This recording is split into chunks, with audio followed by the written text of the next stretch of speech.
Welcome, everybody, to another edition of the Winner's Circle Sports Betting Podcast. I'm professional sports handicapper Ross Benjamin of rbwins.com. Today, I'm joined, like I am every week on a Thursday, by Mr. Doug Upstone from DocSports.com. Doug's one of the finest handicappers in the country. Doug, we're coming up. We're going to be talking about the NFL. We're going to be giving out free picks on each game as it applies to the total. But before we get to those, exciting week last week with those 4 games. Boy, oh boy, right down to the wire. Can't ask for better finishes than what we saw last week. I know. Yeah, the week before we were complaining about the wild cards and how bad it was. We don't need all these teams in the games. Well, the one thing that did get set up the following week by having, like we touched on, basically the 8 best teams, and boy, did they all deliver exciting football across the board. And it was fun. It was excellent. It was the NFL was kind of like the ultimate weekend for the NFL. Yeah, I mean, which topped off with the Buffalo Kansas City game on Sunday night that some are calling arguably the best and most entertaining NFL playoff game they've watched, if not ever, in quite some time anyway. But yeah, both of our teams, I mean, we're both professional handicappers and we try to keep the bias out of it. But hey, before we became professional handicappers, we've been lifelong sports fans. And Doug grew up being a Green Bay Packers fan. I grew up being a Buffalo Bills fan, and we continue to have those allegiances, even though we try not to let that affect us in picking games. But sometimes when it comes down to just the NFL playoffs and your team's involved, you either have to go against them or go with them. And I don't know about Doug, but if I think that they're a play against, I sort of pass on the game. But both of our teams lost, Doug. That's where I was going with this. Yeah. To your point there, I generally do the same in terms of pass, but I only do it if that team is good. Yeah. Okay. If they're not good, I have no problem going against them. And I can tell you, because I don't know if anybody can see or if they've seen in the past, there's a Chicago Cubs thing over here of mine that I've had for years, and I blame my dad for that, by the way, being a Cubs fan, growing up that way. But the other than their brief 3 or 4 year period where they won a World Series and played pretty well, I have no problem going against the Chicago Cubs. And in the past, now this goes way back, betting before Brett Favre, but I had no problem betting against the Green Bay Packers many times, in the past. So it's a matter of the semantics at the time, okay, in terms of that. But yeah, I mean, both of them were painful. Both of them were winnable games. We're several days removed, but there's still a little bit of a like Chris Farley. That's going to leave a mark. Okay. Yeah, no doubt. No doubt. And that was the case. We could go on and on about how and why and whatever, but I thought the Rams and Tampa Bay to me was just extremely compelling. Okay. And what I liked about it, I mean, the Rams took it to them. Okay. Yeah. And, Matthew Stafford hadn't won a playoff game in 13 years.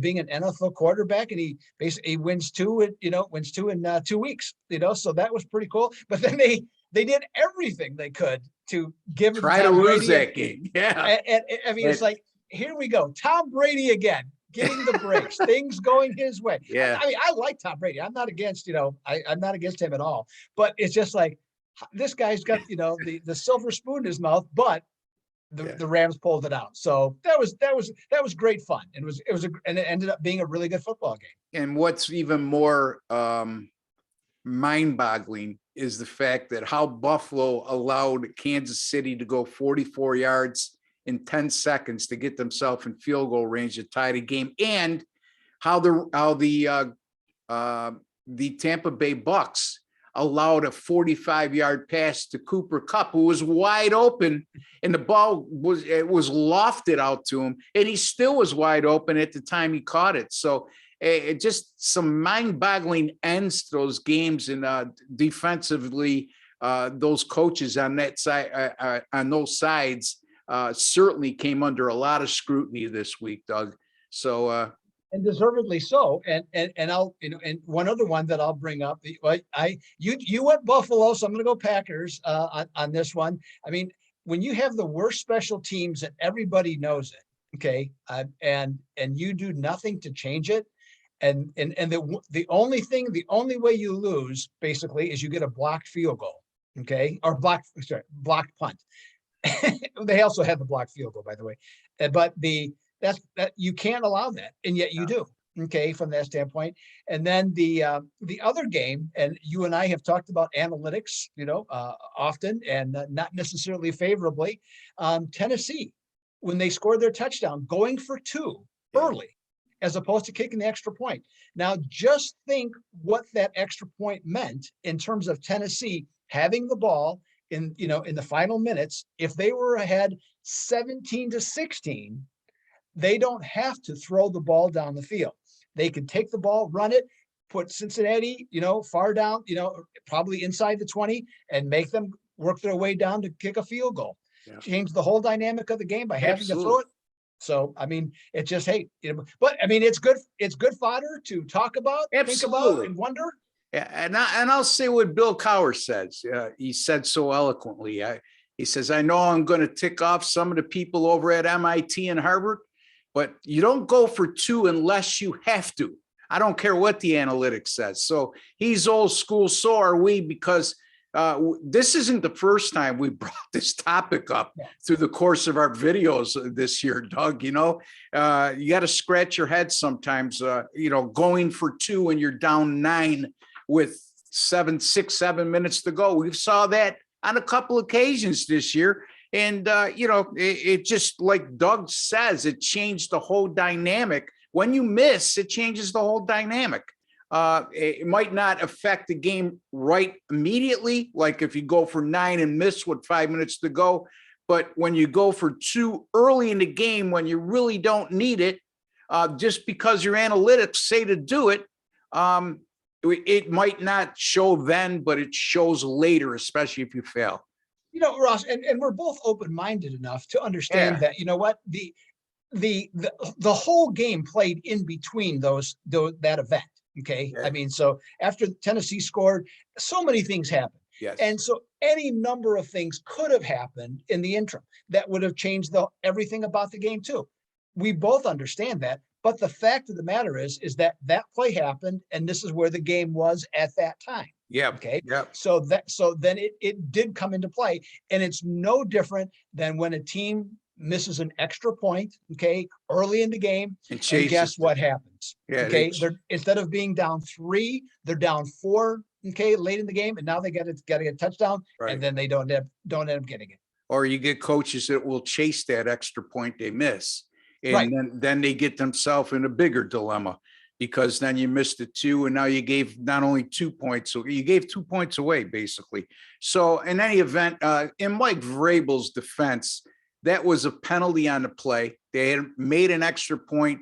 There was a penalty on the other side, and the ball got moved to the 1-yard line, which I'm sure if you look at the analytics will tell you that plays run from the 1-yard line are a high percentage to score. So, but in any event, it is what it is. And that's what makes sports talk radio. And that's what makes our sports betting podcast interesting to listen to, because we bring up all those points. Well, let's get to our free plays. And we're both going to give out a total. Doug's going to give it in the Cincinnati and Kansas City game. I'm going to give it in the Rams and San Francisco game. Before we get to those, folks, friendly reminder, we appreciate all your support and all the views, and we always hope that you give us a like at the end of the video and you become a smarter sports bettor today than you were yesterday.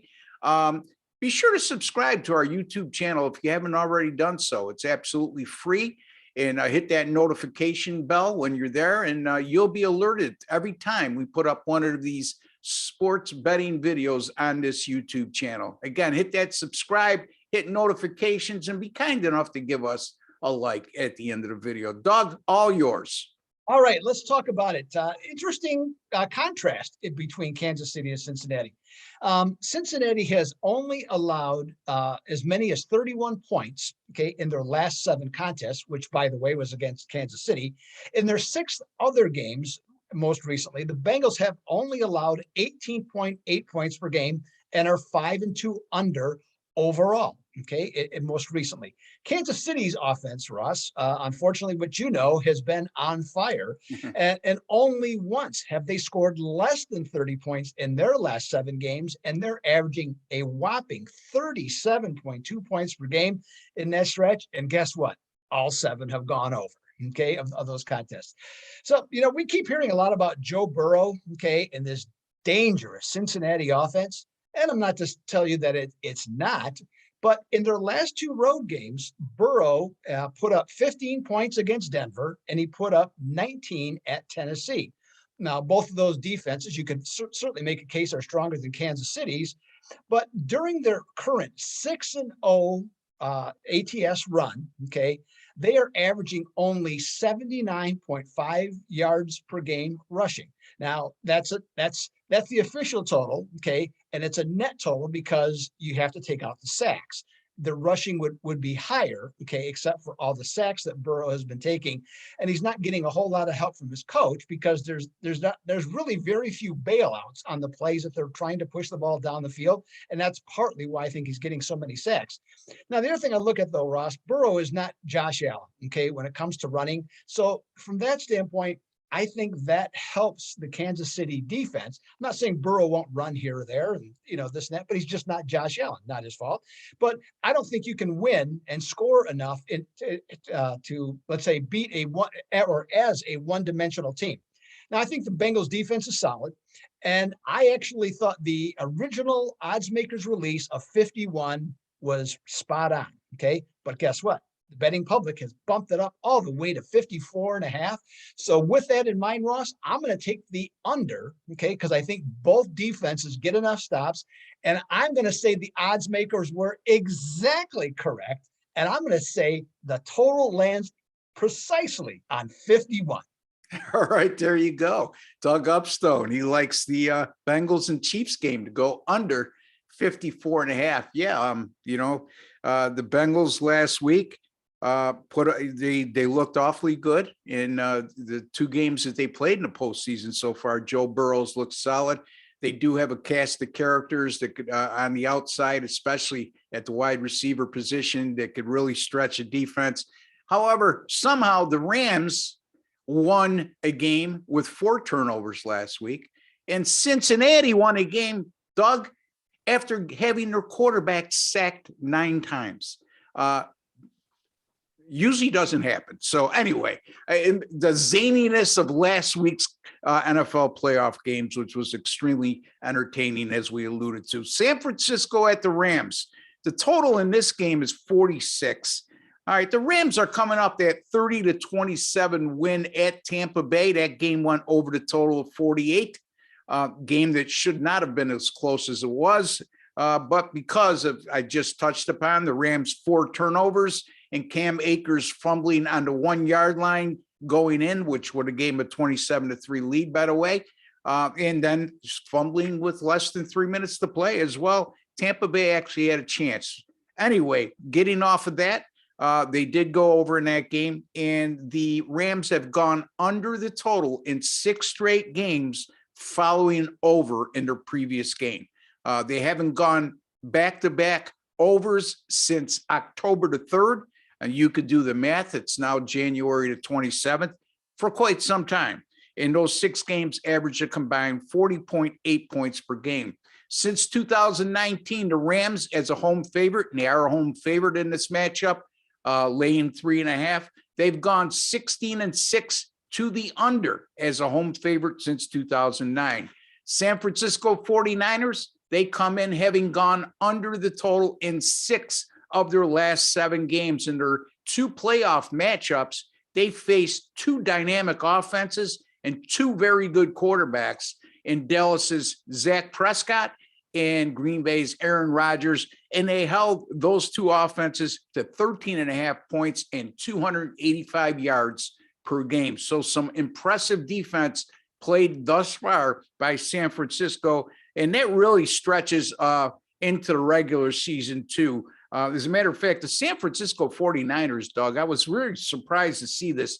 They have allowed less than 90 yards rushing in their last 7 games and 10 of their last 11.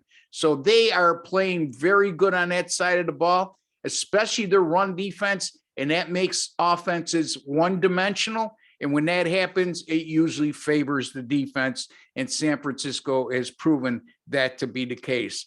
Since the 2013 preseason, number 6 seeds, Doug, and I got this from the good folks over at Fox Sports Sheets, 26-6 to the under since 2013 are number 6 seeds. So a lot of things favoring this game going under the total, and I'm not going to buck that trend. I'm going to go with 2 teams that are very familiar with each other. I'm going to go with the San Francisco 49ers and the LA Rams game to go under 46. And Doug also likes the under in the Kansas City and Cincinnati game, and that number is 54.5. So there you have it, folks. We've been doing awfully well with our free picks on these channels, on this channel, excuse me, and we'll continue to do so. Doug, tell the folks where they can find you, how you've been doing of late, what you may have coming up. Well, Ross, the NFL, I keep saying this, and I'm not gonna, let's say, appeal to what you want me to say. So I'm just gonna dance around it a little bit here, because I know what you're thinking as I start to speak. But I will just say that in my weekly best bets in the NFL this season, they're 16-4, 80%. Okay. I got a best bet going this weekend, which you'll be able to find at the Doug Upstone page at Doc Sports. It's available Thursday at 6 Eastern PM. So check it out there. I'll have one. I'll have extra, and also have a play on another game then too. 2 of the 2 games that are out there. As far as other sports for us, the other day when we did the basketball video, I told you I was up I think it was $5,600 in terms of profit for 2022. Well, guess what? As we sit here today, it's at $6,300 now. Beautiful. So, and why is that? Well, I'm 6-0 recently in the NBA.